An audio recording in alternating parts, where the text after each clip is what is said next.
Welcome to She Rises Through It, a podcast for the woman becoming, especially in the messy middle. I'm Sydney Jocelyn, mama, writer, creative, and a woman on the journey of finding herself after far too long following the rules, the roles, and the version of life we're told we're supposed to live. I'm not here to teach from the mountaintop. I'm here in the thick of it, sharing what's helping me rise through the hard parts, the shifts, the setbacks, the quiet breakthroughs. This space is real, raw. We'll talk about the good, the grief, the ugly truths, and the moments of hope that keep pulling us forward. It's not always easy, but it's always worth it. Please know, what I share comes from my lived experience. It's not medical or mental health advice. If you or someone you love is struggling, please reach out to a licensed professional who can truly support you. This is about becoming through it all. You're not behind, you're becoming. Welcome back. It is episode 2 of She Rises Through It. And in this episode, I'm going to be sharing with you the moment that everything changed. Not because I had it all figured out, because I certainly did not, and I still do not, but because I finally stopped pretending that I was okay. And this is going to be a story about burnout, breathwork, bravery, and the leap that I did not expect. And as you listen, I invite you to ask yourself these couple questions. You can jot them down here in the beginning, reflect on them later, but I truly want you to start your reflection journey as well. Where in your life are you pushing through instead of pausing? What are the signs your body might be giving you that you've been ignoring? And what leap have you been quietly avoiding? This isn't just going to be about my story. It's going to be a mirror. And maybe somewhere inside of my story, you're going to see a piece of yours as well. So I want you truly to sit back, reflect, hear the story, and just see if it resonates with you. So yeah, before Costa Rica, let's kind of just jump in. This version of me, I was in complete burnout mode and I knew it. From family gatherings, birthday parties to work, I was extremely overstimulated. I walk into a room and I would feel every sound, every task, every expectation was sitting on my chest, and I just didn't want to be there. At this point, my anxiety had hit a new level that I hadn't had in years. And it wasn't just stress. I was in complete survival mode. I was always fight or flight mode. And I remember breaking down in January after Christmas, the day after Christmas. One of my sons had surgery. And then the day after he was released, we were back in because he became super lethargic, wasn't keeping anything down. So then he was rehospitalized. And then all of a sudden, I started having pain shooting throughout my face. Like I was becoming very numb. Couldn't explain any of it. And then COVID hit our family. And it was just, was it COVID or was it pneumonia? I can't even tell. It was a wild first weekend of the new year because then that Friday, the Friday after New Year, because New Year was on a Wednesday, so that Friday after, I remember calling my doctor, breaking down, stating like I needed to be seen immediately. There was no way I was going to wait till Monday. I couldn't go through the weekend. And they got me in with somebody I didn't know. And this person actually resonated with me and talked with me a little bit about faith, helped me understand like leveling everything and just getting me on a path right now. I work very closely with my doctors to make sure I'm taking care of myself and then also doing things outside of just with my doctors. I was going back down this road, let them know I needed to be seen immediately. And like this whole spiral was happening and I knew I needed to scream for help. It was also right before our trip to Disney. I was scared to go on an airplane. I was having panic attacks about going on an airplane. I love to travel. I don't have issues with airplanes, but everything was hitting me. So this trip I thought was going to be a little bit of magic would fix it all, right? I felt so detached. It wasn't from the trip, it was from myself. We were go, go, go every day. I couldn't just sit though at the Airbnb. Like something about me was like, you need to move. And I think when I slow down, I get in my head and I just couldn't be present in my body. And I was so tired. I was numb. I was still carrying all the weight and it was exhausting. It was a very, very memorable trip. And I remember walking in Disney and walking into Magic Kingdom and I was just in awe over everything. And I was in my zone and in my zen, but it just, that entire trip wasn't what I truly needed. It just wasn't. So came back home after the trip and it was just like I picked up right where I left off. Work stress, the pettiness at work, the small things that felt so loud in my system. I was trying so hard to be positive, to be a light, but truly inside me, my battery was depleted. It was gone. And I started seeing the truth behind people who said they were protecting me. What I saw wasn't protection. It was control. It was their agenda, and I couldn't unsee it. And I think it's quite disheartening when you get into a situation and someone's like, I'm just trying to protect you. I'm just trying to protect you. It's like, who are you trying to protect me from? I don't need protection. I don't need protection. And I think for a long time, I was like, oh, yeah, you're protecting me. You're protecting me. This is great. I have somebody on my side. But really, in reality, it was keeping me under their control. I don't think anybody should have to be micromanaged or under someone's control. You should get to be your own individual person and protect yourself and protect your trueness. What hurt the most about all of this is I would give my entire day, my whole energy to everything and everyone else. And by the time I got home to my kids, absolutely nothing left. Nothing left. I was showing up everywhere except in my own life. And it took a while. It took a while, but that's when I started truly knowing that like something needed to change.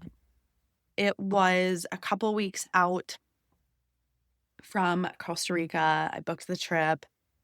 And when I booked that trip, my brain was already gone. Like checked out, my mind, my body, they both knew I couldn't keep doing what I was doing anymore.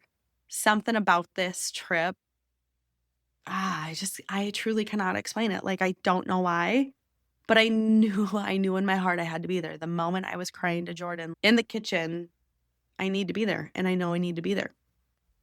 It wasn't excitement. It was calm. It was that kind that shows up when your soul whispers, this is for you. It whispered so strongly. The moment I booked it, I can't even put it into words.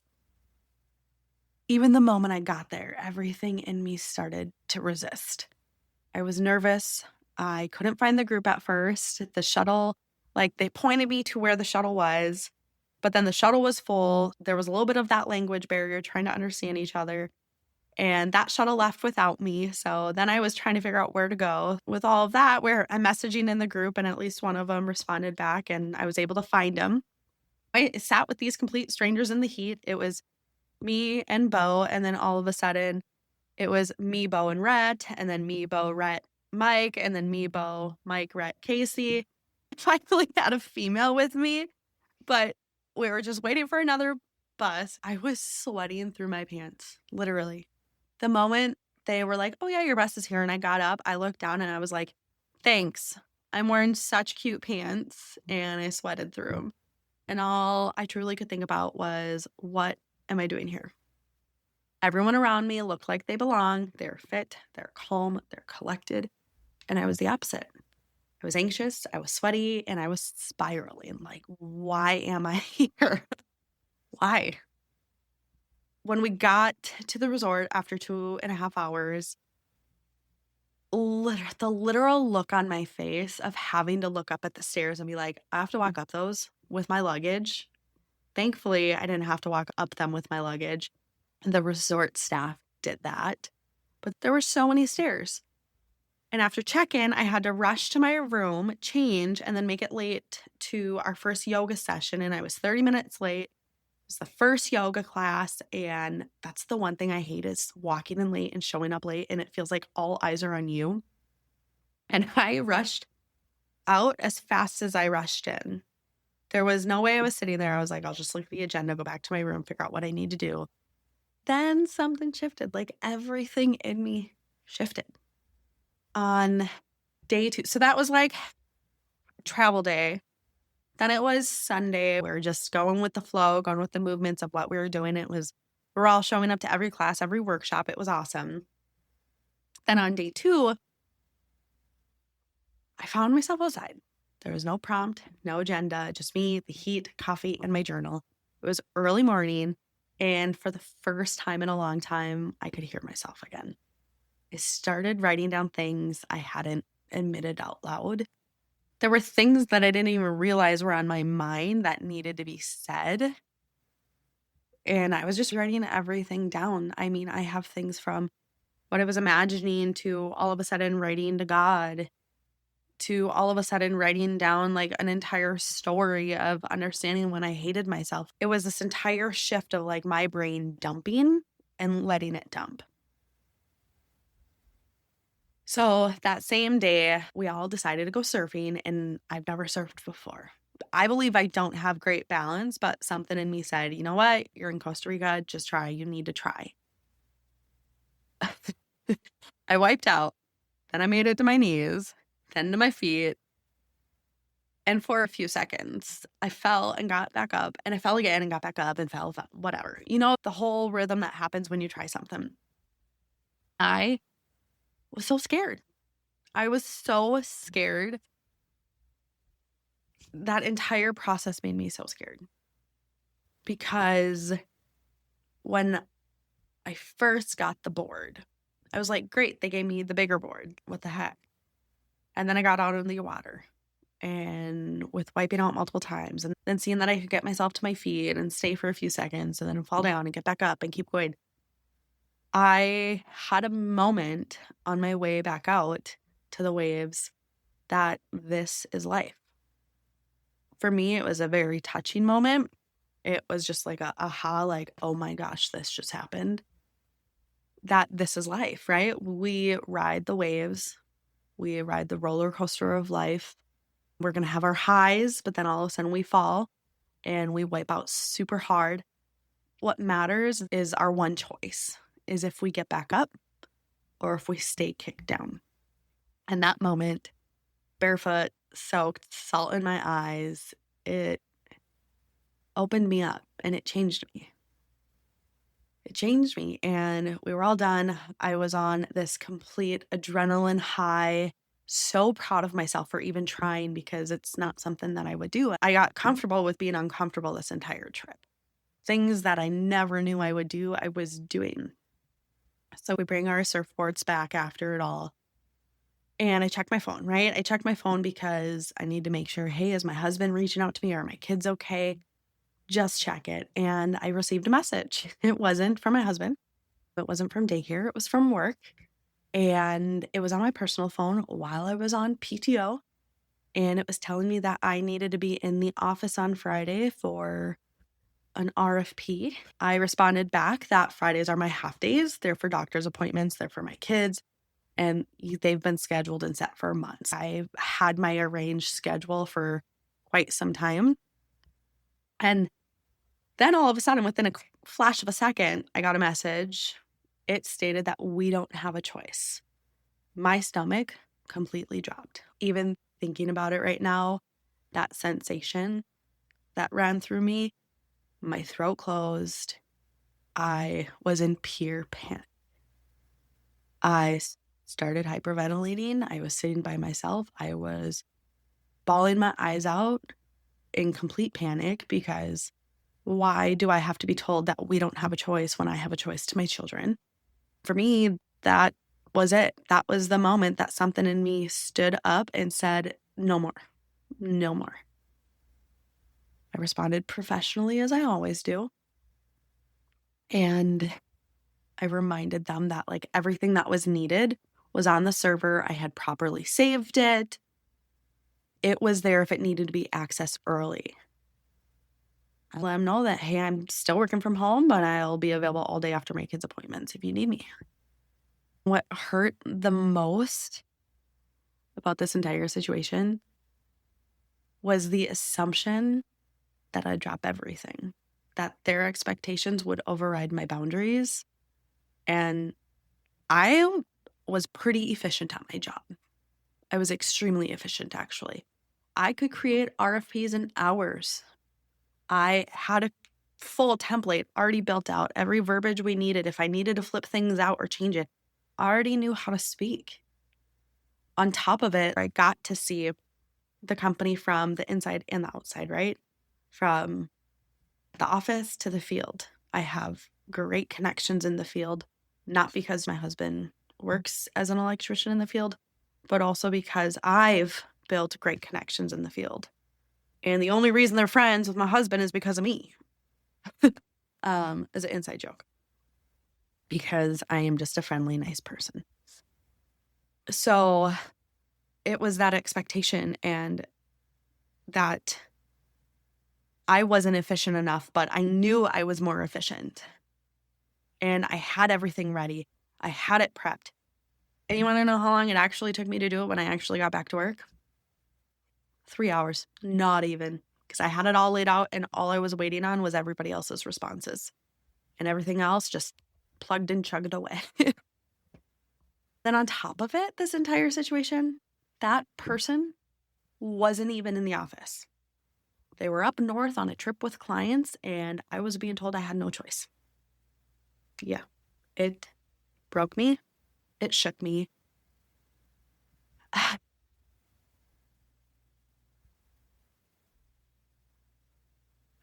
Yeah, it was a very hard, it killed my entire Monday. My entire Monday on the trip that I had just had such a beautiful time surfing, learning something new, and it broke me. We finally were ready to go back to the resort, and Ashby and Corey, I ended up riding back with them in their tuk-tuk. I remember them saying that, like, I needed to come to this next session. It was a breathwork session that we were gonna go through, and everything was about to change, and this was going to be such a powerful thing for me to continue ignoring the text, not to have my cell phone on me, and that if anything, Ashby would take my cell phone, she would read everything, she would make sure if my husband or kids needed me, and that this situation, it doesn't have the power over me anymore. My place of employment didn't have the power of me anymore. We got back. I got back to my casita and I broke. I called my husband. I was hysterical. I was crying. I specifically told him, hysterically crying, I cannot go back there. I was determined in my mind I was not going back. I wasn't putting in my 2-week notice. He tried to ground me, told me to breathe, told me to not lead with emotion in this moment, and that we'd figure it out. Unfortunately, we fought about it. But, that's what a marriage is. You're going to go through things where you're going to be able to communicate, but then sometimes you're going to have to fight about it to communicate and figure out what is the best route. I got off the phone with him, wiped my face, got myself together, and I walked up to this workshop. I was like, how am I going to do this workshop? I was scared even before we began. I told myself this was not going to work for me. I am very open, though, to try things. I did brain spotting back in October, November, and it was just another way of kind of like I phrase it as like a meditation and a focus point to open your mind up. The moment we started breathing, we were breathing in and out fast. It was in, out, in, out, in, out. And my body started to say otherwise. Immediately, I felt pain on my left side. Like, I remember my stomach, like, what just happened? I started getting tingling in my hands, my face, my whole body. I just remember telling myself, trust your breath, trust your body. You can do this. While my mind was completely still, my body started to release. I began thrashing on the floor. I was fist pounding. My hips were moving. My head was shaking. I was everywhere. It was this whole jolt of energy throughout me, kind of like a little kid having a tantrum. My entire body just was going. I had a moment that I started wailing. so loud, so deep, so raw, and I could not stop. I was wailing so bad that the leaders had to come over to me and gently put their hands on me and gently guide me, telling me to let it out, that I'm safe, to breathe, just breathe, let it out, that I was healing. I did. I kept listening to their voice. I kept listening to my mind that, like, trust the process, trust the process, trust the process. During this entire process, it was such a powerful yet emotional process for me. I Sometimes to me it sounds crazy even saying this on a podcast, right? But that feeling, that sensation, and I'm like shaking and having goosebumps over it. My whole body was just moving and I just can't explain it. But all of a sudden my head started turning to the right and I started seeing light. And I was like, it's just outside. It's just the sun coming through.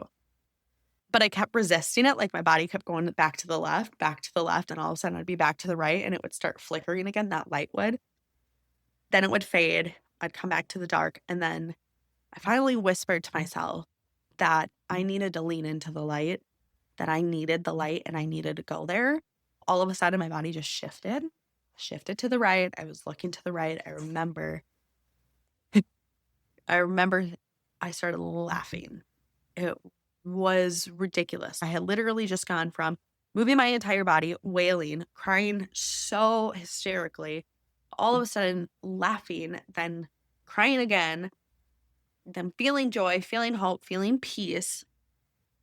And as the session was starting to come to a close, a song played, and I hear it all the time. So the song started coming on, and it triggered me.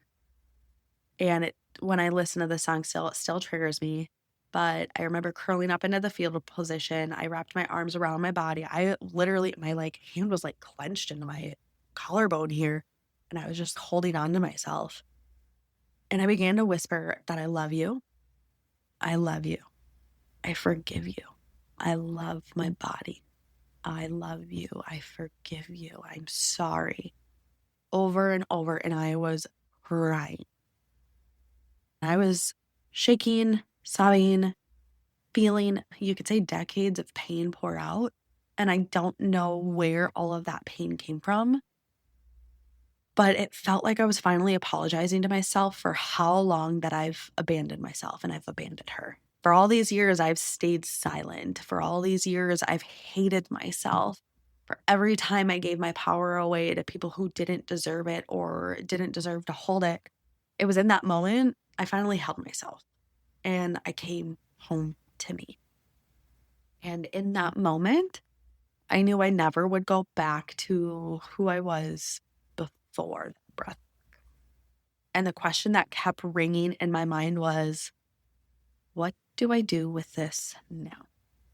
What do I do? Like, how do I move forward? Because I already knew I couldn't go back, right? I couldn't go backwards. After that breathwork session, I just knew in my heart I couldn't go back. And I wasn't sure how my husband, Jordan, was going to take it or handle it. And when I called him the next morning, we talked about it again. And I was crying again. Like, he knew I was right and he knew I couldn't go back. And I think he finally understood the pain that I have been dealing with, because it's been a very, very struggling journey for me. It's been an entire journey. So he explained to me, like, he wanted me to have something else lined up. And I understood that, but I truly just wasn't sure what would come next. And then later that morning, I had a quick conversation with Corey. We were at the juice bar, and she told me that she had two callings on her heart that she needed to share with me. She told me that it wasn't my fault and that my husband really does love me. He'll support me with whatever I put my mind to.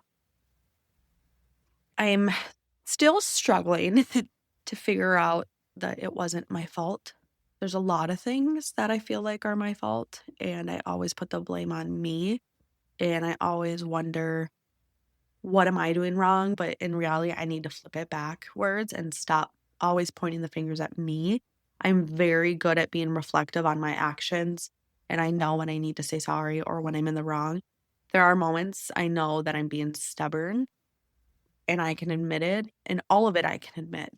I don't think there's a time, maybe back in my childhood, I wouldn't admit things, but I've gotten really good in the last couple years of admitting when I'm wrong, especially like things within mine and Jordan's marriage. Some of the funniest fights we have is that I can admit things and then he'll sit there and be like, I didn't know. I didn't do anything wrong. You're like, dude, come on. Like, what? You can't admit that, oh, yeah, maybe I could have done it this way differently. I'm sorry, or whatever. It's comical. Sometimes it's not. But those two callings, there's been a lot of moments like I've been cracked open, and that was another one that cracked something open in me again. So I went back to my casita, I journaled, I called Jordan again, and this time everything started to align. He knew, I knew, and we both were on the same page that, you know what, there was going to be no job lined up. We had no backup planned, but there was trust between us and there was clarity. No matter what, I was putting in my 2 weeks the moment I got home. And from that moment, I have not looked back. There are moments of doubt and worry. Oh my gosh, how are we going to make this work? That peace within me, like, yep, nope, can't even. I just haven't looked back on that decision. I was at the airport. I remember calling my brother, and he was the first one in my family. Well, before that, we got to our closing ceremony of the retreat, which was such a sad time. One, I was super tired. Two, it was sad because it was coming to a close. But I remember sitting there with there was like 15 to 20 of us. And I remember stating, I'm going home and I'm quitting my job. And I was so comfortable with it. I was so confident, so comfortable. I was so calm and happy about it. Then at the airport, I called my brother.